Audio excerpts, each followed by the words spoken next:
Okay, here we are at part 2, and in this case the battery holder is glued down. I actually have 2 batteries put in. Brought the battery wires around this front edge. Positive one I ran down to the switch, soldered to an outside terminal, then off the inside terminal I took a piece of wire and extended it up to our voltage boost converter, which we've talked about before, but it has 3 solder pins on it. It has one that looks like a V1. It's actually VI for voltage in. So I take my switched power and bring it up to there. Then the center one is ground, so I take my black one and solder it to the center. I also extend another ground wire off of that. Just like with the V1, not only did I solder the wire from the switch up to it, but I also ran another one up, which I'm going to use for the flashing LED later. No point running the LED off to the boosted voltage, or we just have to put a current regulator resistor on there to drop it back down. Then over here you have a VO, which stands for voltage out, which you bring up. So that's all that's going on there. It's just the battery wires coming around. One wire gets routed through a switch so you can turn it off and on. The positive and the negative go to the voltage booster, and then you take your new 5-volt positive out and your ground. We're going to run them up to the motor. Now, the N20 style motor is sitting right here. Before we slide it on down, see how it's going to fit and go down in there. Before we slide it down in there, you do need to put a pulley on this shaft, and it just sits there for now. And the pulley prints has 2 parts. Being that they're black, they could be hard to see, but on the flat surface I put a little bit of glue, and you glue the 2 parts together to form a pulley. I decided that the black was going to be hard to see, so I went ahead and printed them again in orange and glued the 2 orange parts together so you can see this more clearly. It should show up better in the video. And then you take your belt. In this case, if you fold the belt flat for the length, and I provided a link in one of my earlier videos for finding these belts. If you bring it down flat like that, it's about 85 millimeters folded flat. Get you into the right length. So anyway, you need to put the pulley and the belt onto the motor shaft so that we can pass this on down in here. Now it should be just sitting loose. We're not making any connection to the shaft. We're just passing it down past the leg all the way down. There it is, down in there. Now we need to hold the motor in place. So I have these motor clips. I print 2 of them, and they're going to fit right on the top here. You'll see, gotta get the glue.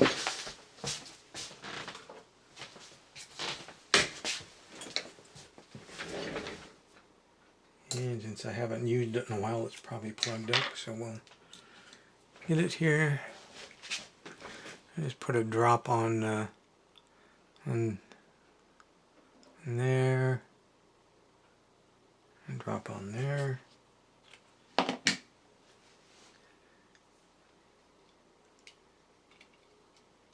And you can see how that can fit to the side of the motor.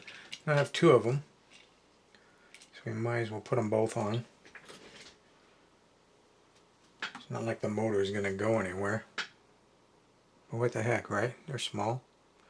Take 2. Like that. There you have it. You can see how they fit around the sides of the motor, and they're just glued. And it's going to keep the motor in place. And we've got that in place. One thing you need to do, you can see on the end of that motor shaft, the flat.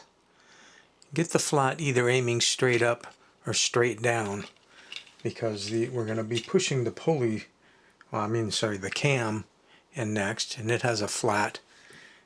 And the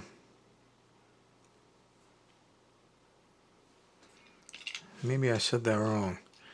Not straight up and straight and down. Well, maybe that'll work. Let's try this. If this doesn't work, we'll no, we need to turn the pulley. Let's get it to the side.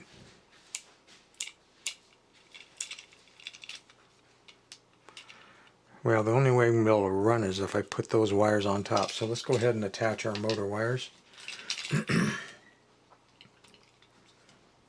There I am turning the switch on, trying to run it when it's not wired to anything. Get the ground on, and the 5-volt, just like that. The 5-volt in the ground. I should be able to run it now. I'm going to try and get that flat, aiming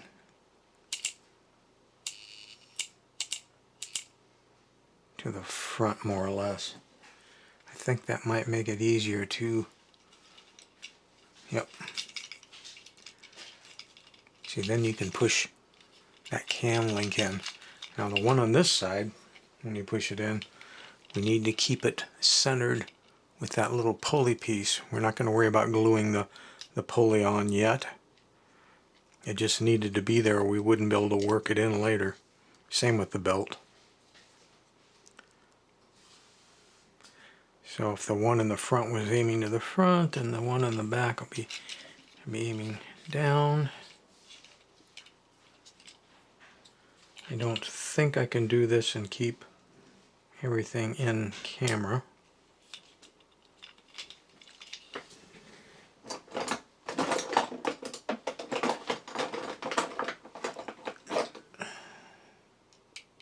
There we go. So see, it pushed all the way in and it's on there. Now what we're going to do in the end is we will put a drop of glue on that and glue it to that cam so they turn together. But before we do that, let's make sure that everything we've done so far is working right. Okay, very good. So now we can push that cam out just a little. Doesn't have to come out a lot, but enough to where we can put a little bit of glue down on there. And then we'll just shove it back on, and that'll hold that pulley. The pulley only has to drive that belt, so it isn't going to take much. Just don't want the glue to go anywhere you don't want it. There you go.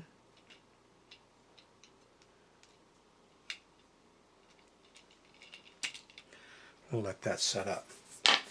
Okay, so while that's setting up, you may be wondering why I brought that extra 3-volt wire up I talked about earlier, the one that came from the switch there. Why I brought an extra 3, and that was for the flashing LED, which will be behind the mouth.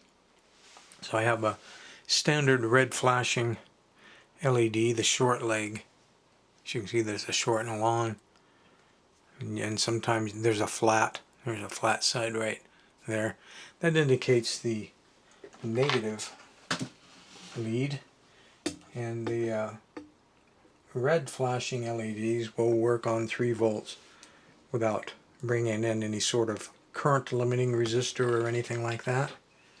So I'm going to put the negative onto the black wire on the motor.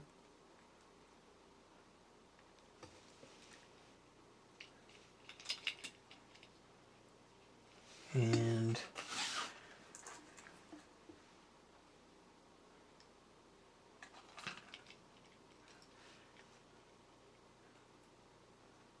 there we go.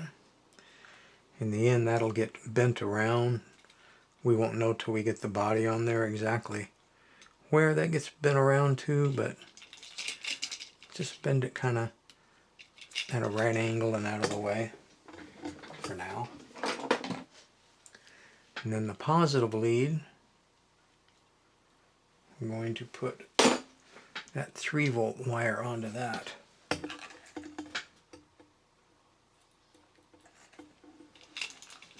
Now you could just run it off the 2 contacts on the top of the motor, but you're going to have to throw in a current limiting resistor, 220 ohm, 330, something like that,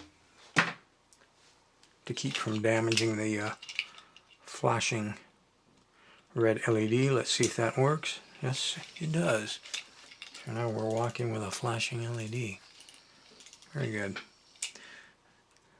And that's turning. Alright. Pretty much done with soldering. Got the body, which we'd already glued that stuff on. Let's put the arm assemblies into that. There's a few parts involved in that, which I'm gathering.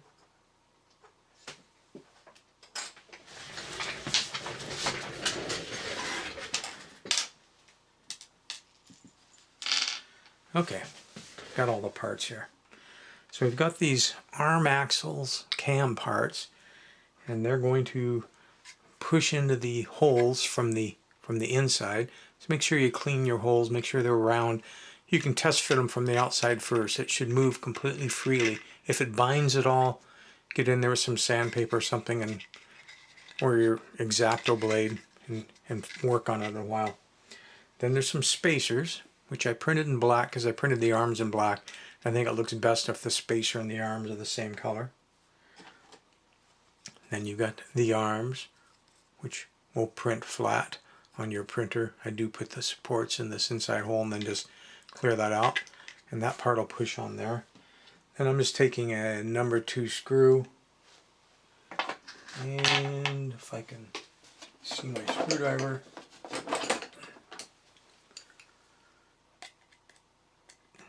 this will keep the arm from falling off. You don't have to make it particularly tight because then you can pose the arm.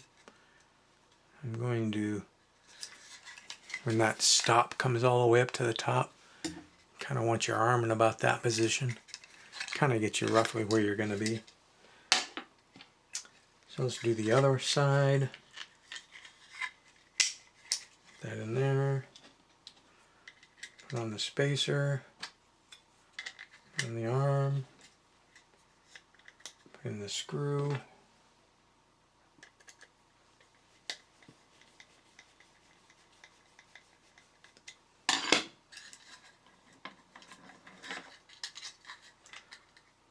okay, so now we've got that more or less in place. So to fit all this in there, the only part we may have to fish around with is this rubber drive belt, if it kind of gets in the way. But when we slide the body onto this lower part, we're going to want the arms up so those pin parts are out of the way while we're doing this assembly. And sometimes it's easier because of that rubber belt just to turn the whole thing kind of upside down. I kind of get the feeling I might have to reach in there and grab hold of that belt. There we go.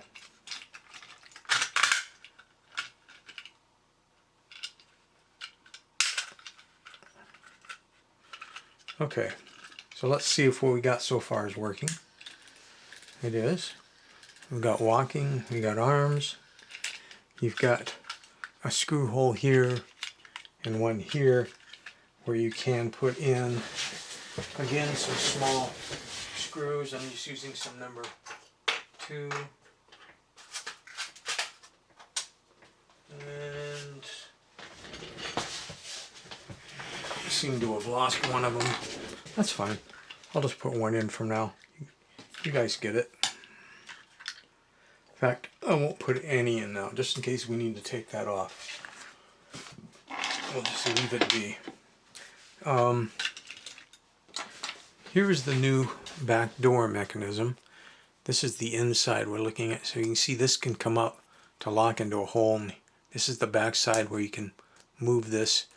So it's, you're talking about 3 parts. Here you have the door, you've got this inside part that sticks out, and then this cap piece that you glue on. I think I've got one in pieces. Let me check. Yes.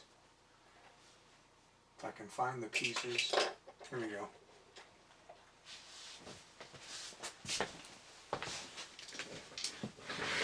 So here, they haven't been cleaned up, is a back door piece. This thin ridge part, this would be the inside.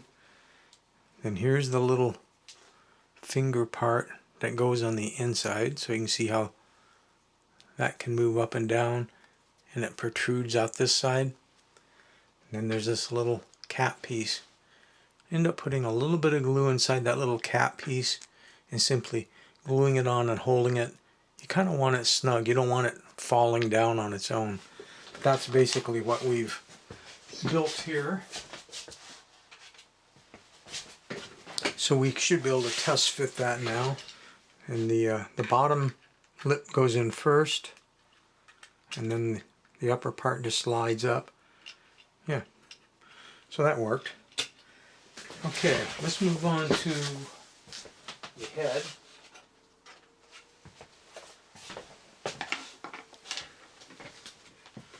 So on this front part here, the red translucent piece is printed separately, obviously, and then glued into place from the back. There's two places we can put glue and just slide it in, and I hand paint the ridges which 3D print on it. As far as the two places where the axle for the ear spinners are going to go, this is made of several parts. Obviously these are little screw eyes from the hobby store. This piece, this axle, prints as one piece, which you do have to sand down smooth. And then there's a separate little pulley, and again, just like the bigger pulley, it's made in two parts, and I actually end up printing it twice, so I'm going to use one as an alignment. And I threw the head on the floor.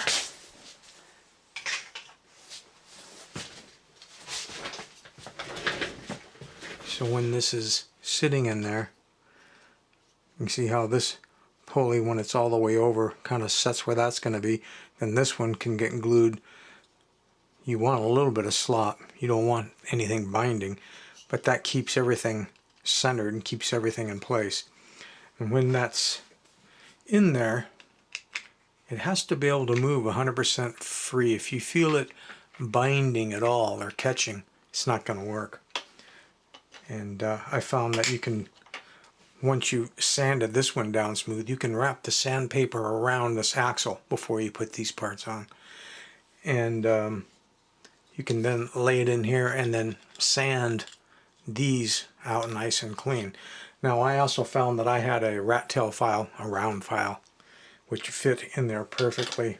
And I'd lay it in there and hold the two parts together and then just move the file back and forth and smooth those all out.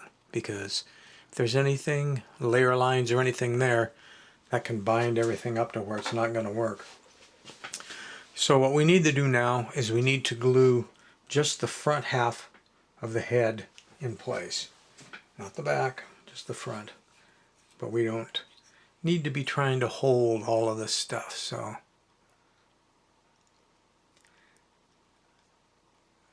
going on there like so. And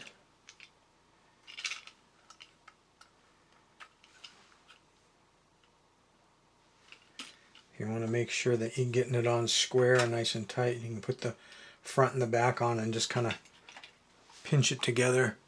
Put a rubber band around it to let it set up and dry. So since I have to wait for this to set up, that's as far as we're going to go with this. We'll come back with a very short video, part 3, where basically I'll go through assembling this, putting the belt on, and gluing the back of the head on. Not much left to do.